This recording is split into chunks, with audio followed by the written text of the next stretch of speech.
So here's Homestead 2. I'm going to walk around. There are lots and lots of stories about this particular place. So let's go ahead and go in.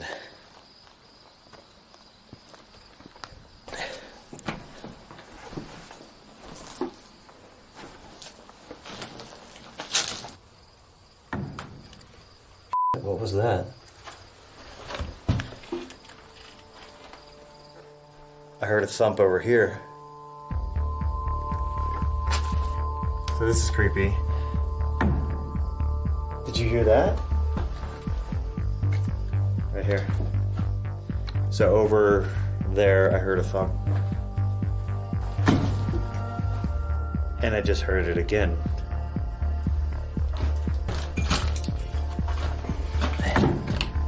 I swear to God, I keep hearing it. What?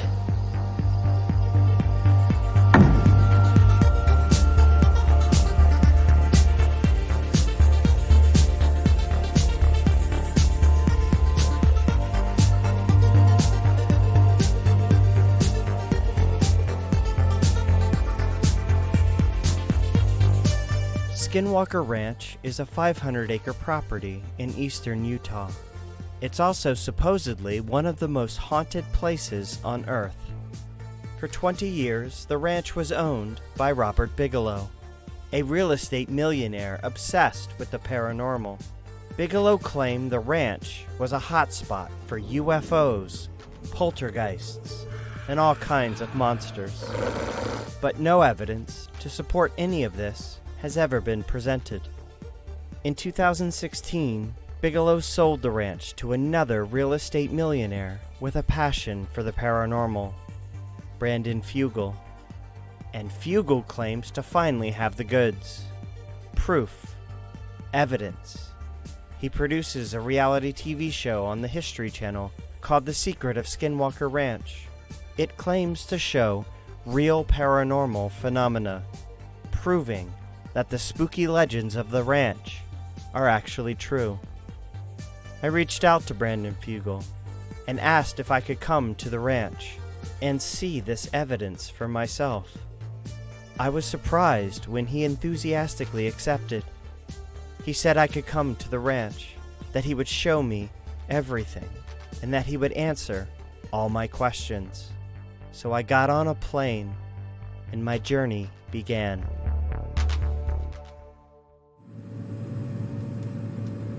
I fly to Salt Lake City, Utah, a city I used to live in. Brandon Fugal tells me that before I can go to Skinwalker Ranch, he needs to show me some things first. He says there's a whole backstory that I need to hear before I can fully understand the ranch. So I drive 45 minutes down the I-15 to the city of Provo, another city I used to live in.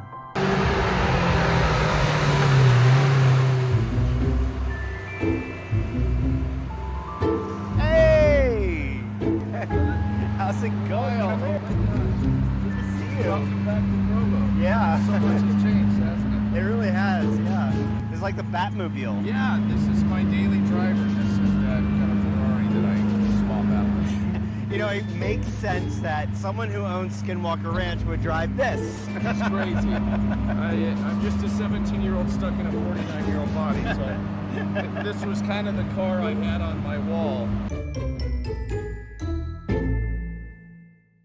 Brandon says being the owner of Skinwalker Ranch only takes up 5% of his day, and he wants to show me his real job.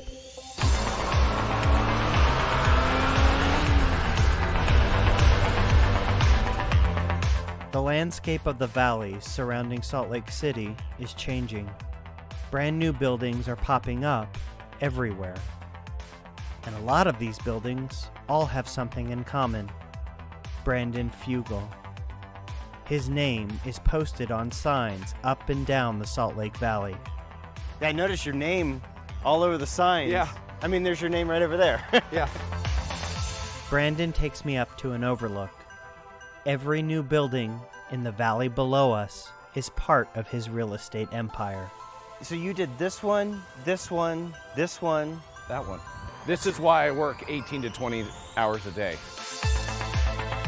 Over the next 3 hours, we drive from building to building, building to building. All new construction. Brandon's name in the front.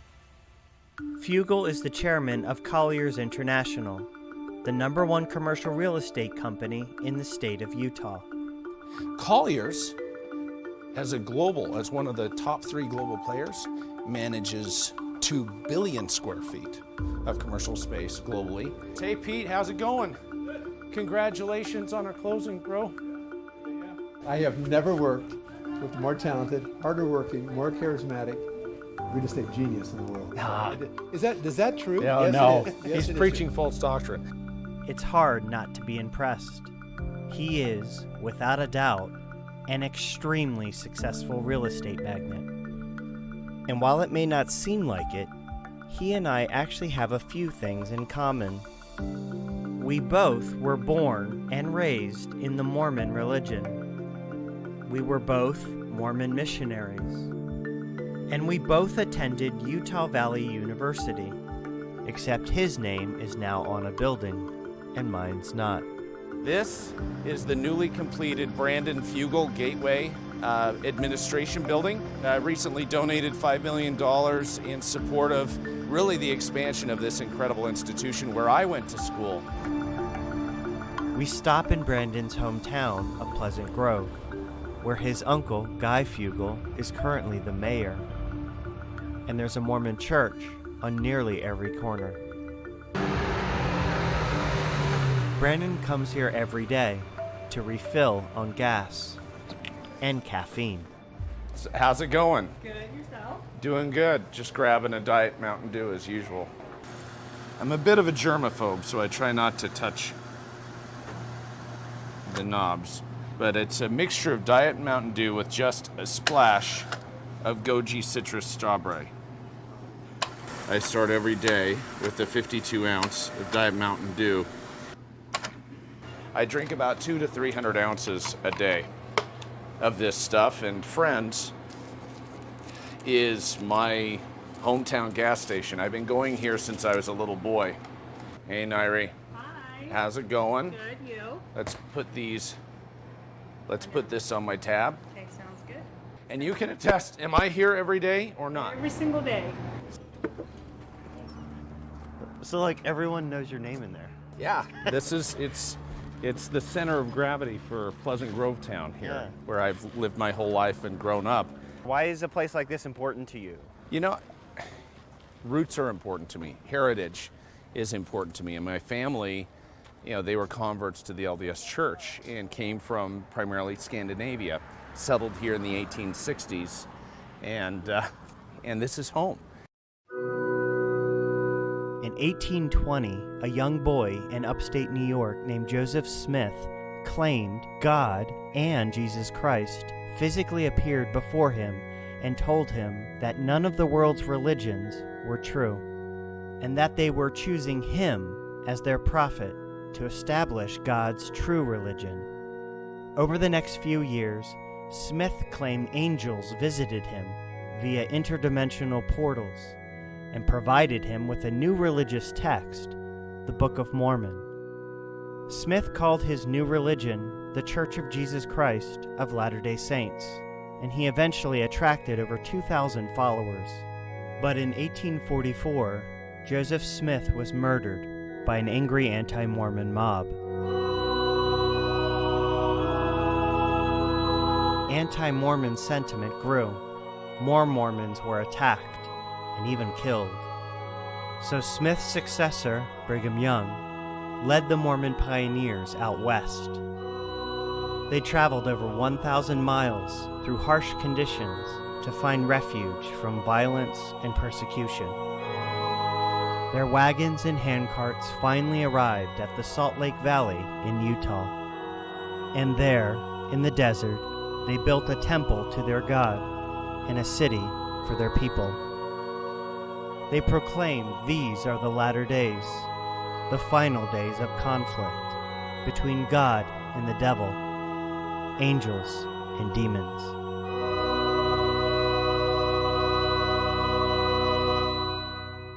Brandon Fugel's ancestors were part of this group of early Utah Mormons. This is the old historic Fugel blacksmith shop. This was constructed in the 1890s by my great-grandfather.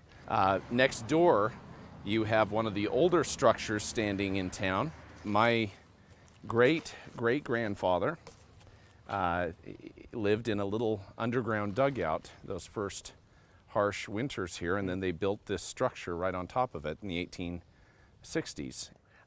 Brandon, I have to admit, I had no idea your roots were everywhere here.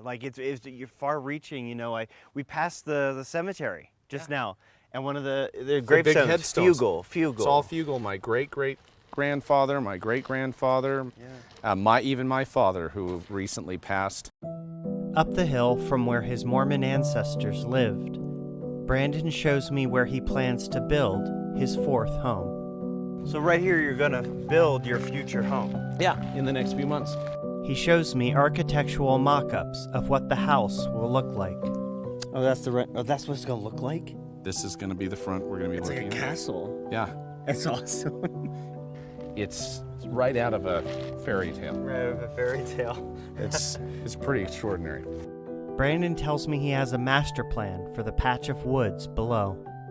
I'm going to have the most terrifying haunted forest in the state every Halloween. In fact, I will have fog machines and strobe lights. I plan on making it so terrifying that it'll make children cry, but they'll get full-size candy bars out of it.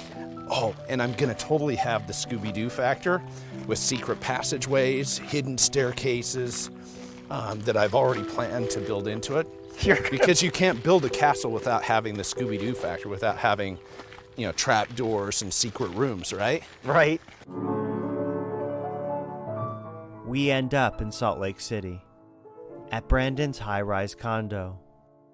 It's a nice convenience to have this as a splash pad to operate from. How many splash pads do you have, Brandon? A couple. You have a couple? So, yeah. A couple splash pads.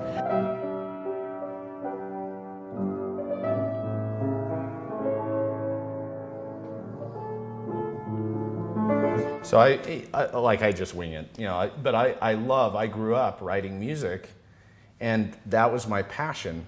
I was the only elementary school kid who knew the Close Encounters, the Close Encounters theme and all that stuff.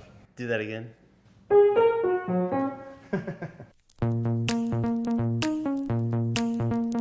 I'm a songwriter. I had bands, rock bands all through high school, and then I have a dark secret techno project called Supplicant. I saw it. Yes, that was Supplicant. yes. The music video? Yeah, I've seen that's it. funky. Yes.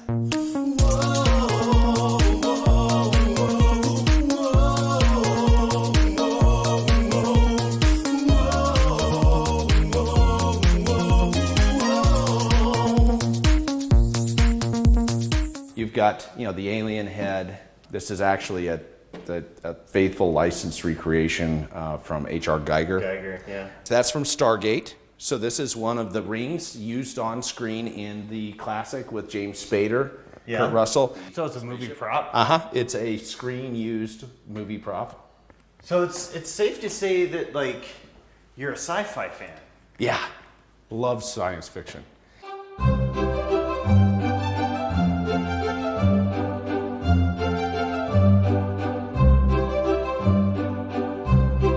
Brandon Fugel is a collector. His multiple offices are packed with movie and television memorabilia. Can you guess what this wardrobe? Yes, I do. That is from Unbreakable. Yep. And most of these are not replicas, but screenshot originals. This is the Terminator jacket, screen worn by Arnold Schwarzenegger with the fake blood and the bullet holes. These are the glasses worn by Tom Cruise in the original Mission Impossible. He has Walter White's gas mask from Breaking Bad, the monkey head from Indiana Jones, part of Baby Superman's spaceship, Fox Mulder's FBI badge from The X-Files, the puzzle box from Hellraiser. He has so many items that I could produce an entire documentary on his collection alone.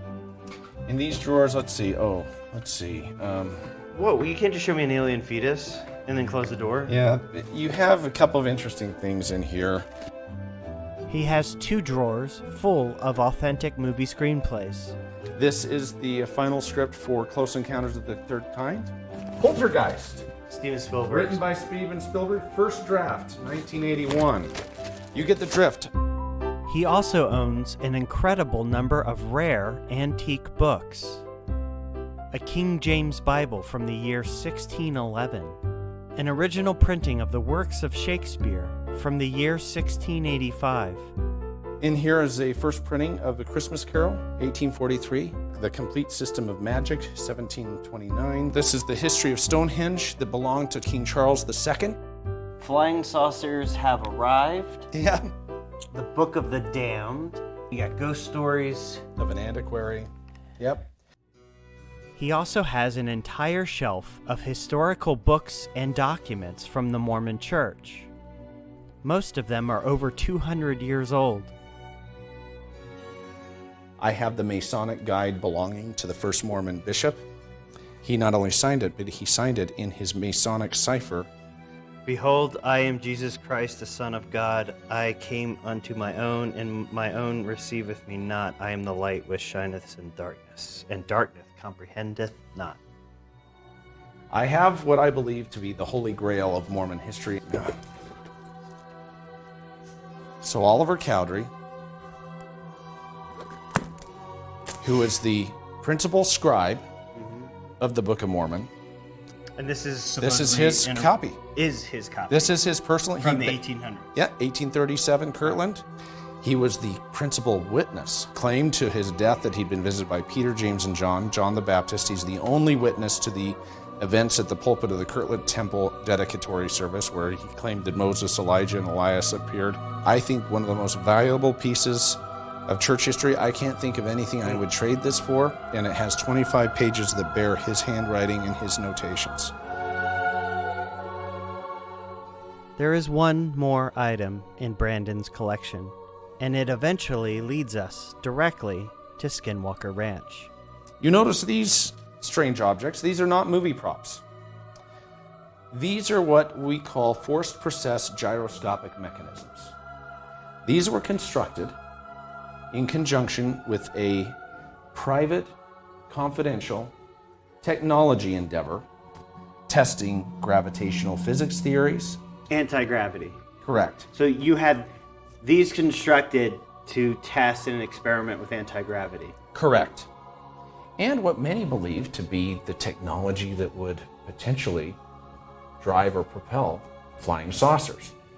Did you achieve anti-gravity? We'll get to that. Okay. Brandon sits me down and tells me that his path to buying Skinwalker Ranch started with a phone call in 1995 from one of his former Mormon missionary friends. And he said, Brandon, you're in the business of selling office buildings, correct? You're in the commercial real estate business, you work with companies. And I said, yeah, of course. Fugel's friend told him he knew a successful business executive who was looking for office space and asked if Brandon could help. And I, of course, jumped out of my chair. I remember I was so excited. And I said, absolutely, I can help him. So he passed on the number to me. He says, well, his name is Joe Firmage. Joe Firmage was a senior vice president at Novell, a software company in the 90s. He's also a direct descendant of Mormon prophet Brigham Young. In 1995, during the dot-com bubble, he left Novell to become the founder of US Web, an interactive website design and consultancy company. Firmage needed office space for his new company. Brandon Fugel, a young real estate broker, provided that office space. US Web quickly became very successful, and Joe Firmage was the toast of Silicon Valley. In 1998, Firmage appeared on the cover of Forbes magazine, deemed one of the masters of the new internet universe. Also on the cover was Jeff Bezos, the founder of Amazon. Joe Firmage and his company US Web were rising stars, destined for greatness. And then, at the height of their success, when they're in the midst of merging with a big global PR firm, agency, he does a story. Joe Firmage came out and said that, number one, in my spare time with my resources, I have learned that the UFO phenomena is real. Then he proceeds to say in this expose that he'd been visited by what he believed to be an alien being, and that he was going to bring the truth forward, and that the physics to enable breakthrough propulsion, travel to the stars, and also free energy was within our grasp. Firmage's statements on aliens and UFOs caused a lot of embarrassment and controversy for US Web. He was removed as CEO and eventually left the company completely to hunt UFOs and experiment with the technology he believed an alien had given him. Over 10 years later, in 2009, Brandon Fugal was standing in his private airport hangar. He was wondering why there had been no breakthrough aerospace technologies since the invention of the jet engine in 1937. In the most fundamental ways that we propel and even power our world, we're still dealing with technology that is very old and antiquated. It bothered me, and I became obsessed. And then he remembered Joe Firmage. I remembered Joe Firmage and the fact that he'd done this interview and had claimed that he was going to be investing in physics programs. And I thought, well, you know, maybe he has some insights. Fugal says he contacted Firmage and had a meeting with him. And I'm whisked into a garage where there are the equivalent of giant tinker toys, it looks like, spinning objects, mechanical, very rudimentary, crude mechanical devices that are being operated. And I see an older, bearded Joe Firmage. Fugal says Firmage claimed to be on the cusp of inventing humanity-changing anti-gravity technology that would allow humans to travel to the stars. He said, I believe that you've been led here for a reason. Right here in my garage before you, you are looking at the early proof of concept embodiments of the experiments showing the physics underpinning these new advancements. Fugal says he was skeptical, but Firmage introduced Fugal to various people who would back up his claims. He puts me on the phone with General Wesley Clark, former chairman of the Joint Chiefs. He introduces me to General Clark, says, General Clark, I'd like you to meet Brandon Fugal. You know, he needs to know that there's reality to this. You know, would you mind telling him your views? And General Clark said, yes, I don't have any problem. Great to meet you. You know, Mr. Fugal, I support Mr. Firmage. I've been following his work closely, and there's truth to it. A representative for General Clark told me that while the general does not specifically remember this phone conversation with Fugal, he did indeed know Joe Firmage and was in fact interested in Firmage's claims of exotic technology. So I'm blown away. Here I have former chairman of the Joint Chiefs, head of NATO command, who's confirming that Joe has been involved with credible activities, confirming that there's some reality. Next, Firmage put Fugal on the phone with Hal Puthoff and Kit Green, two scientists who had previously worked with the CIA and had a long history of researching otherworldly topics like UFOs and psychic powers. They also vouched for Joe Firmage. This all happens back to back on the same day. Yeah. So, yeah. Wesley Clark, Hal Puthoff, Kit Green. So you had a series of phone calls. Series of phone calls. Puthoff and Green had long been involved with millionaire Robert Bigelow's hunt for the paranormal. And at the time of this phone call with Fugal in 2009, they were both involved in a now infamous $22 million Pentagon program headed by Bigelow. The program, among other things, allegedly investigated strange phenomena at Skinwalker Ranch, which at the time was owned by Robert Bigelow. Fugal's back-to-back phone conversations with General Clark, Hal Puthoff, and Kit Green, in which they all vouched for Joe Firmage and his endeavors, was enough to convince Fugal. It completely changed my view of reality. It blew my mind. Fugel converted his family's private airport hangar into a laboratory, a dedicated space where Firmage could experiment and build his world-changing technology. They created a company called Motion Sciences, and Fugel claims he spent millions of dollars on Firmage's work.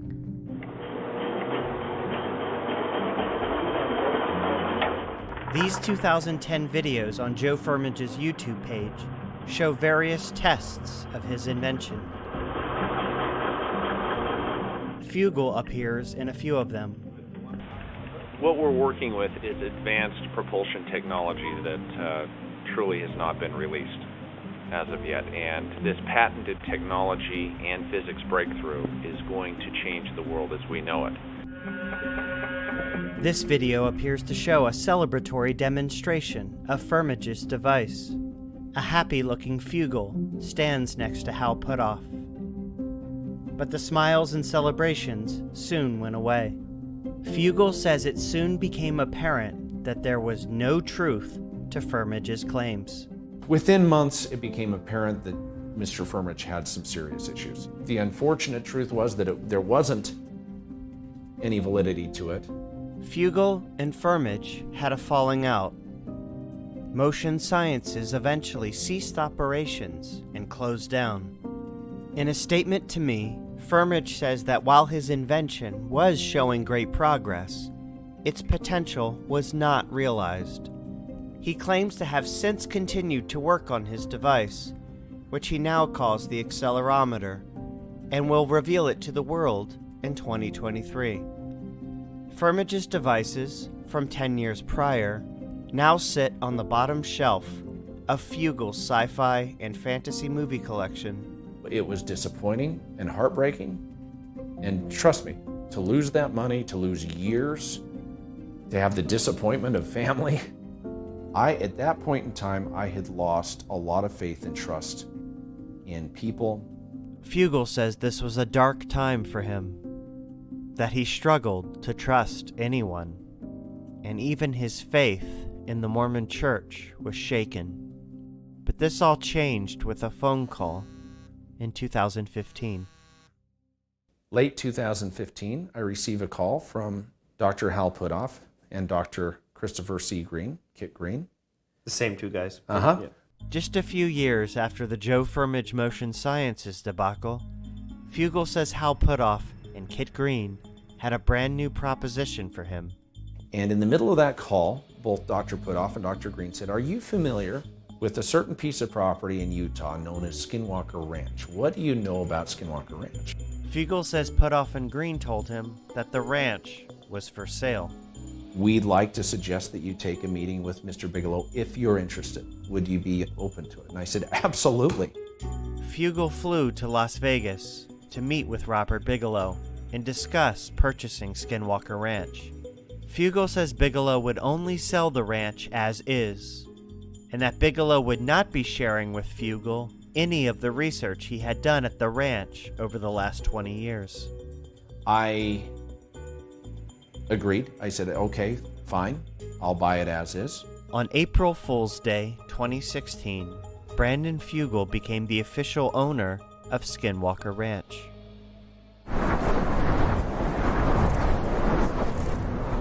The next morning, I met Brandon at his private airport hangar in Provo, Utah.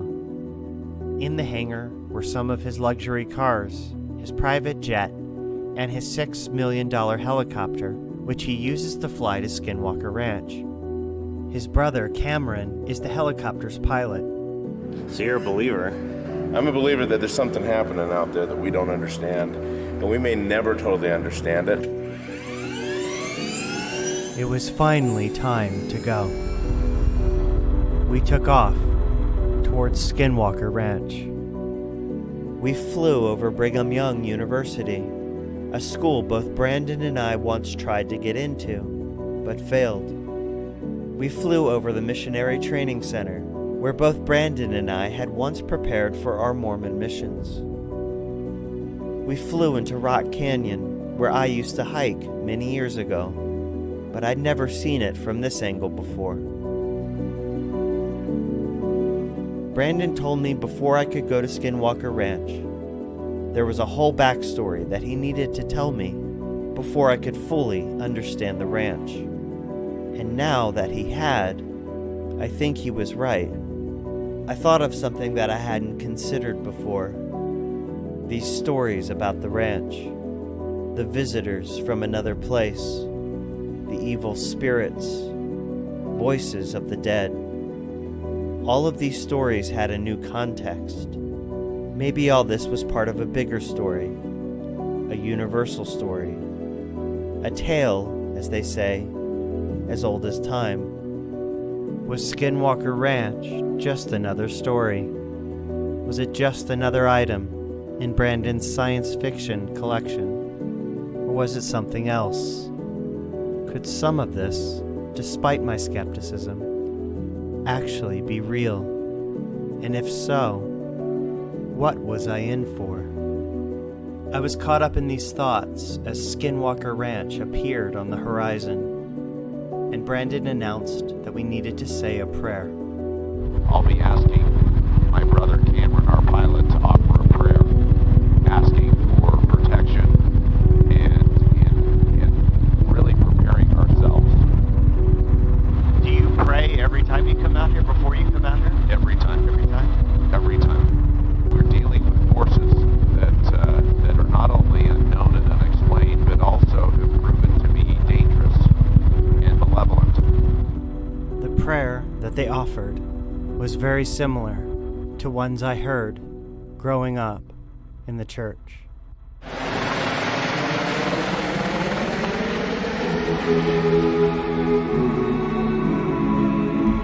Our dear God, Heavenly Father, we're grateful for the opportunity that we have to come out to Skinwalker Ranch today. We ask for thy protection and help to avoid any of the negative aspects of the ranch while we explore the sciences associated with it. We're grateful for the opportunity to explore this and to try to learn more about our planet, this universe, and all that thou hast created. Please bless us this day and to protect the helicopter from any harm or danger, and also ourselves. And we say these things in the name of Jesus Christ. Amen. Amen.